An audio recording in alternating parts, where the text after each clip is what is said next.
اقتدار، طاقت اور دولت ملنے پر لوگ بدلتے نہیں بلکہ بے نقاب ہوتے ہیں۔ انسان مکان بدلتا ہے، رشتے بدلتا ہے، دوست بدلتا ہے، لیکن پھر بھی دکھی رہتا ہے کیونکہ وہ اپنا رویہ نہیں بدلتا۔ اپنے دوست کو اتنے ہی راز بتاؤ کہ کل کو اگر وہ تم سے دشمنی پر آمادہ ہو تو تمہیں کوئی نقصان نہ پہنچا سکے۔ اگر کسی بیٹی یا بہن کو تمہاری وجہ سے راستہ بدلنا پڑے تو گلی کے کتے اور تم میں کوئی فرق نہیں۔ حق بات کی پہلی نشانی ہے، اس کی ہمیشہ مخالفت ہوتی ہے۔ جس کی کوئی مخالفت نہیں وہ قطعاً حق نہیں۔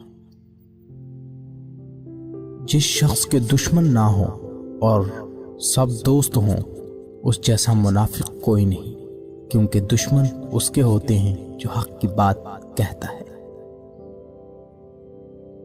جو ذرا سی بات پر دوست نہ رہے سمجھ لینا وہ کبھی دوست تھا ہی نہیں۔ اگر تم اپنے تکبر کو توڑنا چاہتے ہو تو کسی غریب کو اور مفلس کو سلام کیا کرو۔ اپنے دوست کے دشمن سے دوستی مت کرو، ایسا کرنے سے تم اپنے دوست کے دشمن بن جاؤ گے۔ زندگی میں قسم، قدم اور قلم بہت سوچ سمجھ کر اٹھانا چاہیے۔ الفاظ ہی سب کچھ ہوتے ہیں، دل جیت بھی لیتے ہیں اور دل چھیر بھی دیتے ہیں۔ بعض لوگ کہتے ہیں کہ میں غلط بات بالکل برداشت نہیں کرتا، در حقیقت غلط بات ہی تو برداشت کرنے والی ہوتی ہے، اچھی بات کو تو برداشت کرنے کی ضرورت ہی نہیں ہوتی۔